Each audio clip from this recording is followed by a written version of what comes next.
Assalamualaikum warahmatullahi wabarakatuh. Yang terhormat dosen penguji PPG dalam jabatan batch 3 tahun 2022.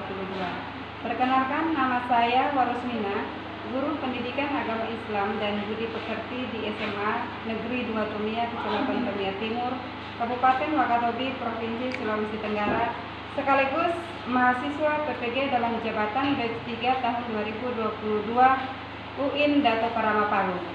Pada hari ini, Kamis 12 Januari 2023, saya akan melaksanakan praktik kegiatan pembelajaran untuk memenuhi uji kinerja PPG dalam jabatan batch 3 tahun 2022 dengan mengambil materi pernikahan dalam Islam.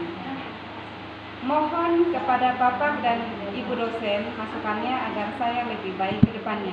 Untuk lebih jelasnya, berikut video pembelajaran yang saya lakukan. Assalamualaikum warahmatullahi wabarakatuh.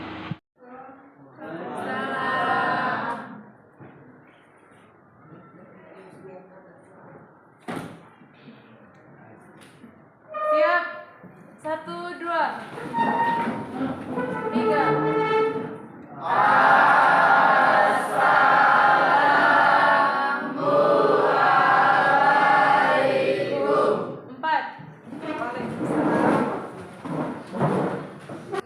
Sebelum kita belajar, mari kita berdoa. Doa dimulai. Bismillahirrahmanirrahim. Allahumma inni as'aluka ilman nafi'an wa rizqan thayyiban wa amalan mutaqabbalan. Amin. Doa selesai. Baik, alhamdulillah kita patut bersyukur kita masih diberi kesehatan untuk bertemu kembali di ruang belajar kita. Sebelum kita mulai pembelajaran, saya mau mengecek dulu kehadiran dari teman-teman kalian. Ada yang tidak hadir? Ada. Siapa? Rahmi Asyari sama? Hanya itu. Ya. Ini keterangannya? Izin. Ya, kita doakan semoga cepat kembali ya dan berkumpul lagi bersama-sama dengan kita untuk belajar bersama-sama.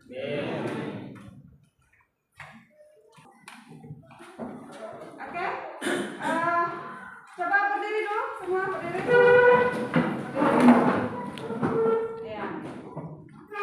Oke. Ya, silakan dulu kembali. Baik, kita mulai belajar untuk hari ini. Minggu lalu atau sebelumnya saya sudah pernah lagi mengajarkan mengajar di kelas kalian. Ya, materinya siapa yang masih ingat? Tentang apa? Materi tentang apa minggu lalu? Kritis. Ya. Apa itu berpikir kritis? Berpikir sebelum bertindak. Berpikir sebelum bertindak. Iya, bagus sekali ya, masih ingat semua. Baik, untuk materi kita hari ini itu tentang pernikahan dalam Islam. Dengan tema indahnya membina mahligai rumah tangga. Sudah siap menikah? Belum. Belum. Tapi materi kita hari ini itu adalah bagian dari persiapan kalian nanti untuk menghadapi pernikahan. Jadi kalian harus belajar yang cerdas karena di tangan-tangan kalian akan melahirkan generasi-generasi yang cerdas. Kalau orang tuanya cerdas, pasti anaknya juga nanti ikut cerdas. Kalian harus belajar setinggi-tingginya, tidak boleh ada kata lelah untuk belajar. Jadi kalau orang tuanya sukses, nanti anaknya juga nanti bisa sukses. Keturunannya sukses. Persiapkan akhlak yang baik. Jadi kalian harus persiapkan akhlak yang baik supaya nanti bisa melahirkan generasi-generasi bangsa yang berakhlakul karimah. Iya, seperti itu. Baik, Kita lanjut di materi. Ya, tujuan pembelajaran kita hari ini, setelah mengikuti proses pembelajaran, kalian diharapkan dapat menerima dan mengakui ketentuan pelaksanaan pernikahan berdasarkan Al-Quran. Dalam hal ini hukum Islam ya. Hukum Islam. Kemudian yang kedua, menganalisis dan mengevaluasi ketentuan pernikahan dalam Islam.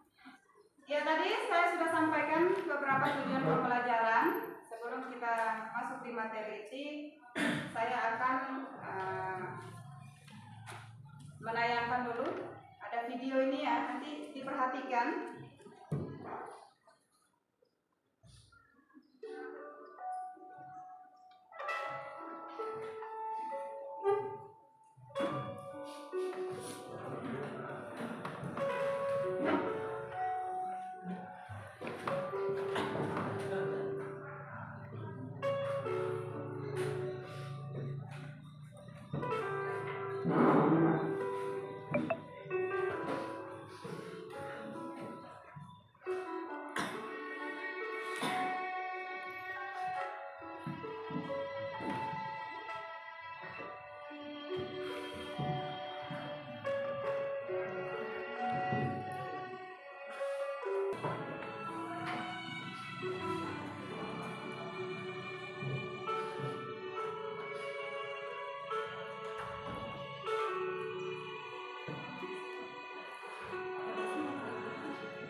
Silakan Yuyun.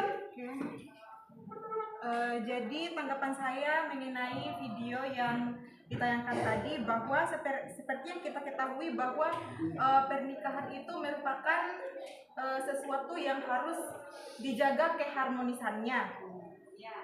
Kemudian untuk menjaga keharmonisan tersebut harus ada keromantisan berdasarkan video tadi dengan komunikasi antar pasangan tersebut. Jadi keromantisan itu sesuai dengan ajaran Islam bahwa dalam rumah tangga itu tidak harus termakan oleh waktu, harus berlanjut terus menerus hingga akhir hayat. Kemudian komunikasi juga merupakan hal yang sangat penting, khususnya dalam rumah tangga. Jadi dengan adanya komunikasi akan mengurangi kesalahpahaman antar pasangan, sehingga juga akan mengurangi kata perpisahan. Jadi itu saja yang dapat saya sampaikan. Iya. Luar biasa. Siapa lagi yang mau menanggapi lagi? Oh ya, Syahroni. Ya, silakan. Ya, terima kasih untuk kesempatan yang kepada saya.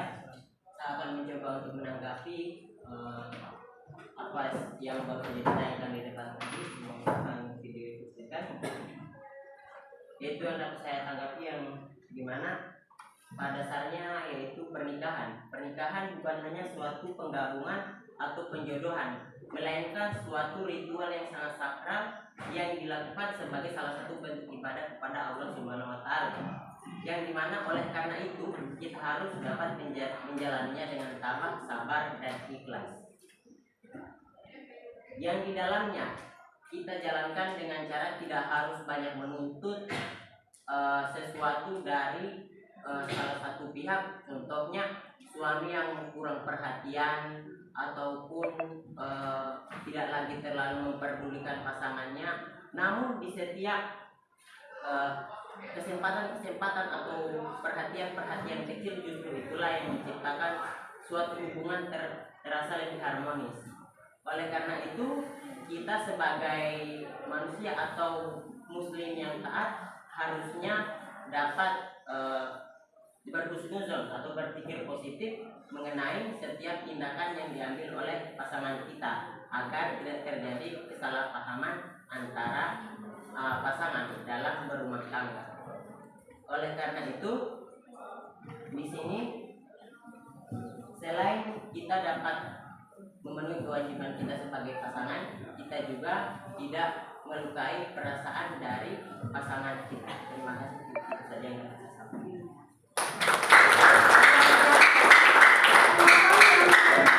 Luar biasa. Baiklah kita lanjut ke materi inti sekarang.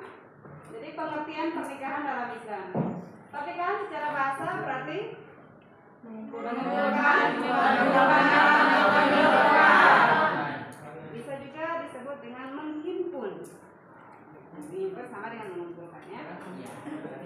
Sedangkan menurut Kamus Besar Bahasa Indonesia, nikah diartikan sebagai perjanjian antara laki-laki dan perempuan untuk bersuami istri dengan resmi atau melalui pernikahan. Sedangkan menurut syariat agama, pernikahan adalah suatu akad yang menghalalkan pergaulan antara laki-laki dan perempuan yang bukan mahramnya, yang menimbulkan hak dan kewajiban masing-masing. Jadi orang yang melakukan pernikahan itu harus memperhatikan syarat-syarat dan rukun-rukunnya. Nah, di antara syarat itu tidak boleh menikahi yang mahramnya. Apa itu mahram? Mahram itu apa? Saudara. Berarti masih ada hubungan darah. Jadi tidak boleh menikah. Dan itu termasuk salah satu pernikahan yang dilarang, ya. Jadi tidak boleh menikahi mahram sendiri. Di antara pernikahan yang dilarang itu tadi sudah saya sebutkan satu. Kemudian pernikahan mut'ah. pernikahan kontrak. Ada nikah kontrak ya, nikah muta itu sama dengan nikah kontrak. Itu dilarang oleh agama. Jadi dalam Islam itu tidak boleh melakukan pernikahan seperti itu ya. Pernikahan beda agama juga itu dilarang. Nikah sigat itu nikah silang. Ada adik kakak, jadi adiknya nikah dengan kakaknya, terus nanti kakaknya nikah lagi dengan adiknya, itu disilang, ya tidak boleh. Itu diperhatikan ya. Jadi nanti kalau memilih pasangan harus memperhatikan syarat-syaratnya, ya. Nikah beda agama itu dilarang. Jadi tidak boleh memilih pasangan yang beda agama, yang seakidah ya. Oke.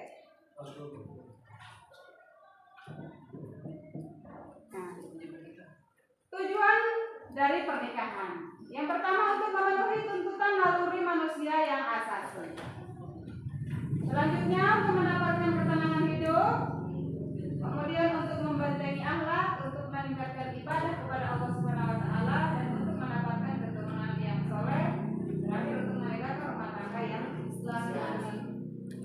Sebentar nanti didiskusikan. Hukumnya pada dasarnya tadi apa? Sunnah ya. Tapi hukum pernikahan itu kondisional. Dia menyesuaikan dengan kondisi seseorang. Jadi dia bisa wajib, bisa menjadi sunnah, bisa menjadi makruh, mubah, bahkan haram. Ya. Oke. Kemudian rukun dan syarat. Rukun pernikahan itu ada 5. Yang pertama harus ada calon suami. Yang kedua ada calon istri. Yang ketiga harus ada wali. Walinya dari pihak mana ini? Wali dari pihak wanita. Kemudian harus ada saksi. Berapa saksi? Minimalnya berapa? 2. Jadi tidak boleh kurang dari 2. Tidak sah menikah kalau saksinya cuma 1. Kemudian harus ada ijab kabul. Ya. Pernikahan akan sah ketika memenuhi 5 rukun nikah. Ya. Kemudian syaratnya yang mana? Syarat untuk calon suami. Ya. Perhatikan. Syarat calon suami berarti ya, pertama bukan mahram, orang yang dikehendaki, ya. Orang yang dikehendaki itu berarti harus ada izin. Misalkan datang minta izin melamar. Kalau tidak dikehendaki sama orang tua, jangan stop. Ya, jangan dilanjutkan. Kemudian muayyan atau identitas jelas, harus jelas. Jangan baru berkenalan kemudian diajak nikah langsung nikah. Ternyata orang itu tukang tipu, punya istri di mana-mana. Nah, gitu. Jadi harus jelas ya. Kemudian syarat dari calon istri bukan mahram tentunya ya. Dia terbebas dari halangan nikah. Nah ini terbebas dari halangan nikah ini maksudnya si wanita tidak boleh ada masih punya hubungan dengan laki-laki lain atau masih berstatus istri orang lain. Karena perempuan tidak dilarang menikah lebih dari 1. Punya suami 2 perempuan, nggak boleh, ya. Kalau laki-laki punya suami 2 boleh nggak? Boleh. Ya. Kalau 3? Boleh. 4? Boleh. Itu perbedaannya ya. Laki dan perempuan. Kemudian syarat untuk wali. Wali harus orang yang dikehendaki. Kemudian laki-laki mahramnya si wanita berarti siapa mahramnya si wanita? Bapak kandungnya, bisa adik kandung, kemudian paman itu berarti saudara dari bapak. Jadi harus dari pihak laki-laki ya, nggak boleh dari pihak perempuan atau ibu. Kemudian balik berarti apa? Dewasa. Orang yang dewasa, jangan anak-anak kecil tidak paham itu. Kemudian berakal, adil, tidak terhalang wali lain, tidak buta, tidak bebas, tidak berbeda agama, kemudian merdeka. Merdeka berarti bukan budak, berarti bukan orang yang kayak gitu ya. Oke. Ya. Kemudian syarat untuk saksi. Yang pertama harus berjumlah 2 orang. Berarti kalau kurang dari 2 orang tidak sah. Ya. Oke. Kemudian tidak boleh merangkap. Jadi merangkap sebagai saksi dari pihak laki-laki dan sekaligus saksi dari pihak perempuan harus masing-masing. Jadi harus ada 2 orang. Makanya 2 orang karena satu dari pihak laki-laki, satu dari pihak perempuan. Ya. Kemudian dia rela. Rela berarti dia ikhlas, toh? Tidak terpaksa. Terakhir adalah syarat dari ijab kabul. Ijab kabul memiliki syarat tidak tergantung dengan syarat lain. Nah, kemudian tidak terikat dengan waktu. Misalkan kalau kawin kontrakan, saya nikah kan engkau dengan anak saya selama 1 tahun ke depan. Nah, itu tidak boleh. Itu tadi ya. Yang seperti itu. Kemudian boleh dengan bahasa asing, bahasa Inggris kalau di luar kan pakai bahasa Inggris ya. Iya. Kemudian harus menggunakan kata tajwid atau nikah. Jadi saya nikahkan engkau dengan anak kandung saya, ya. Dan kemudian qabul harus diucapkan dengan qabiltu. Qabiltu dengan saya terima. Qabiltu nikah, saya terima nikahnya A binti B, gitu, ya. Nanti kita akan melakukan prakteknya. Siap-siap untuk bermain peran sebagai calon pengantin. Oke? Kita bentuk dulu kelompok. Ya, silakan mulai. 4 kelompok ya. Ya, berarti 1, 2, 3, 4. 1, 2, 3, 4. 1, 2, 3, 4. 1, 2, 3, 4. Cari pasangan. Dari Yuyun. Mulai. 1, 2, 3, 4. 1, 2, 3, 1. 4. Goblok. Haikal 1. 2, 3, 4. 1. 2, 3, 4. 1. 3, 1. 2, 3. Pas ya. Oke, silakan bergabung yang kelompok yang menyebut nomor 1 berarti kelompok 1, nomor 2 kelompok 2, nomor 3 kelompok 3, nomor 4. Oke, silakan. Saya 2. Siapa 2? Ayo, bergabung. Kelompok 1 di Yuyun. Kelompok 2 di sana. Berarti ada ke belakangnya Mas. Berapa?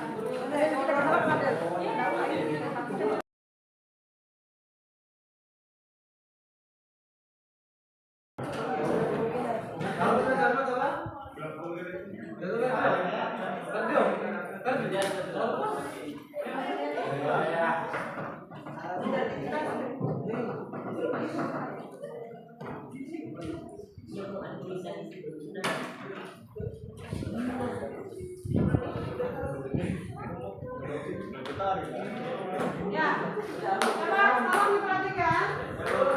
Itu sudah ada materi yang saya bagikan itu di LKPD. Silakan didiskusikan dengan teman-teman karena sebentar nanti akan diselesaikan ya. Silakan bekerja.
mempresentasikan diskusi dari materi yang sudah saya bagikan. Silakan dari kelompok 1 paparkan hasil diskusinya. Oke, silakan. Assalamualaikum warahmatullahi wabarakatuh.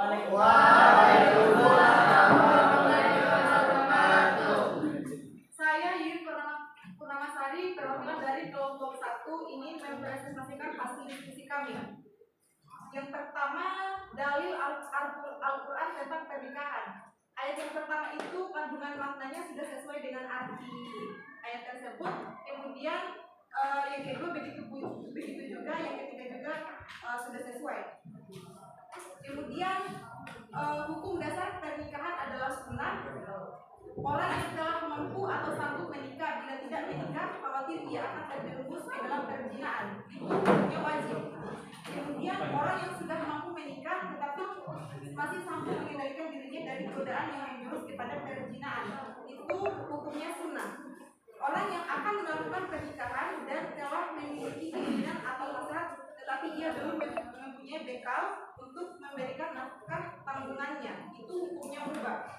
Kemudian yang terakhir, orang yang akan melakukan pernikahan tetapi ia mempunyai niat yang buruk seperti niat menyakiti perempuan atau niat buruk lainnya, itu hukumnya haram. Kemudian materi selanjutnya akan disampaikan oleh saya.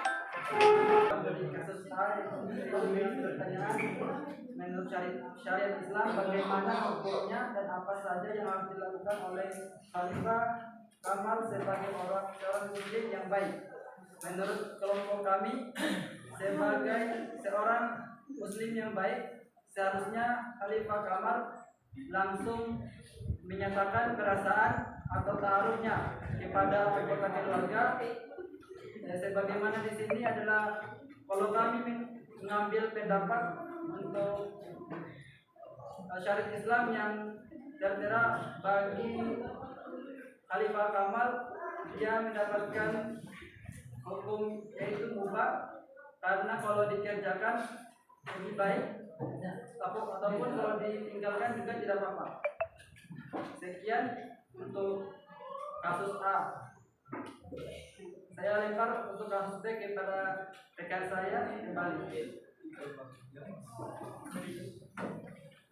Oke, untuk kasus B dengan pertanyaan sikap apa yang mesti dilakukan oleh Raden Ayu sebagai wanita muslimah yang baik. Jadi menurut saya karena dia menghadapi dua pilihan yang sulit, antara yang pertama adalah seseorang yang memang ia sukai tetapi dia tidak berani mengatakannya. Kemudian yang kedua adalah pilihan dari orang tuanya. Menurut saya itu harus diistiqorohkan karena ketika dia istiqoroh kemungkinan dia akan mendapatkan jawaban dari Allah, dan pilihan Allah adalah pilihan yang terbaik. Meskipun dia menganggap bahwa pilihan dari orang tuanya atau pilihan dari dirinya sendiri itu adalah yang baik, tapi siapa tahu ada orang lain yang merupakan jodoh atau pilihan dari Allah. Terima kasih. Mungkin itu saja materi dari presentasi kami. Lebih dan kurangnya mohon dimaafkan. Dan kalau ada yang ingin bertanya, kami persilahkan. Kita siapkan dulu. Selanjutnya dari kelompok lain yang mau menanggapi, silakan. Oh ya, dari kelompok 3, Syahroni. Saya Laudia Muhammad Syaroni, perwakilan dari kelompok 3 yang mencoba menanggapi hasil presentasi dari kelompok 1, yaitu yang di bagian C mengenai problem solving masalah-masalah dalam pernikahan dalam kasus A dan kasus B. Ya. Untuk kasus A, Khalifah Kamal merupakan seorang pemuda muslim yang tamat dan diberkahi banyak perempuan karena dia berhati dan murah senyum. Ia juga seorang mahasiswa yang tekun dan bertekad menyelesaikan kuliahnya tepat waktu. Bahkan kalau bisa lebih cepat lagi agar bisa menghemat biaya-biaya kuliah, namun diam-diam ia menyimpan hasrat yang besar untuk menikahi gadis pujaannya. Nah, menurut syariat Islam, hukum dari hal tersebut menurut saya adalah makruh. Mengapa demikian? Karena sebagai seorang muslim yang baik, Khalifah Kamal sebaiknya telah mampu baik fisik, mental, ekonomi maupun akhlak untuk melakukan pernikahan agar dapat memenuhi kewajibannya sebagai suami nantinya. Jadi alangkah baiknya jika Khalifah Kamal menyelesaikan kuliahnya terlebih dahulu lalu mencari pekerjaan yang baik sambil bertaruh dengan gadis mudanya sehingga tercipta pernikahan yang sakinah mawaddah dan warahmah.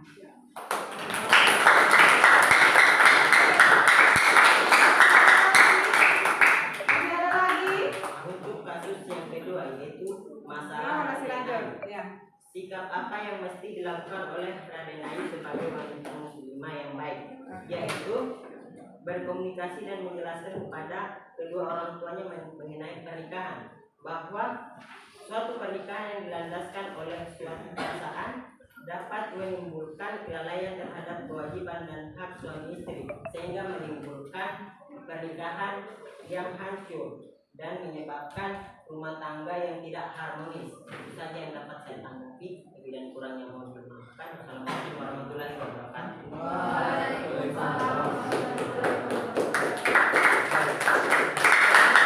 Ayo. Sudah cukup jelas? Ya, jelas. Nah, oke, kalau sudah jelas, sekarang silakan tulis poin-poin penting dari hasil belajar kita hari ini, termasuk hasil diskusi. Nanti di store ya ke saya lagi. Kalau sudah selesai, sudah ke saya. Untuk saya beri nilai, ya. Ini kegiatan terakhir kita. Silakan tulis poin-poin penting. Apa yang bisa kalian bisa ambil dari pelajaran hari ini, dari apa yang sudah saya paparkan, termasuk dengan hasil diskusi kalian. Silakan tulis nama kelompok, kemudian nanti di store di sini.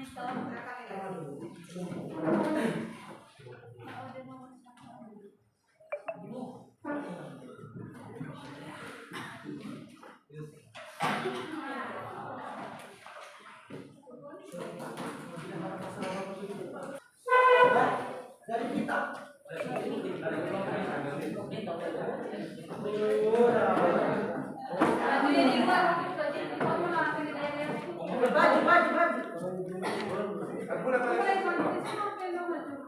Satu kelompok lagi, kelompok 3. Ayo.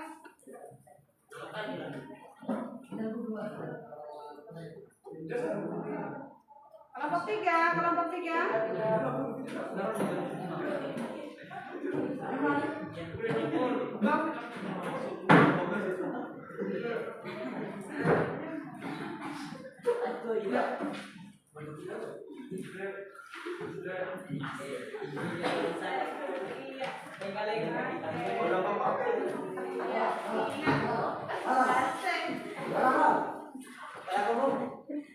Oke, sudah selesai saya periksa, ini saya kembalikan. Ya. Dilihat nilainya. Ya.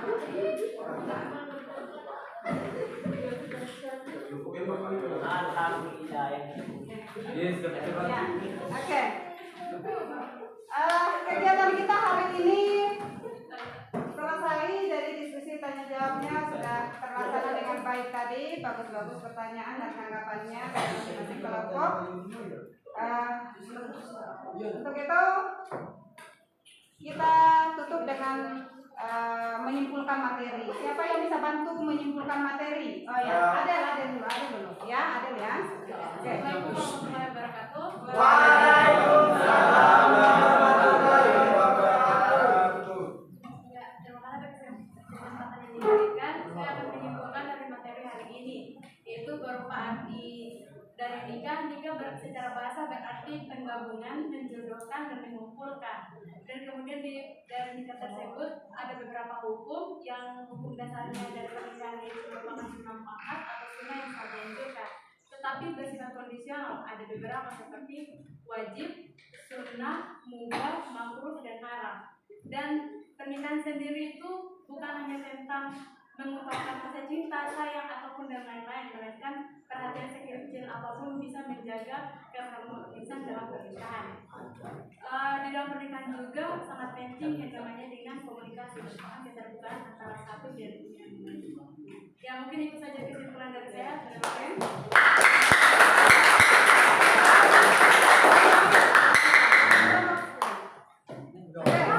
Fatir ya, Fatir. Oke, silakan Fatir. Assalamualaikum warahmatullahi wabarakatuh. Perkenalkan, saya ingin menyimpulkan hasil pembelajaran hari ini. Oke, yang sudah tahu hukum menikah ada 5, yaitu wajib, sunnah, mubah, makruh, dan haram. Serta syarat nikah. Syarat nikah ada 7, yaitu memiliki calon suami, calon istri, lafal ijab kabul harus bersifat selamanya, memiliki 2 orang saksi, kedua belah pihak rela dengan perkawinan tersebut, identitas pelaku akan diungkapkan secara jelas, dan memiliki wali. Oke, itu saja. Terima kasih. Ya.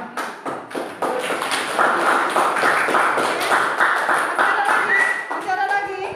Oh iya, masih ada lagi. Ya.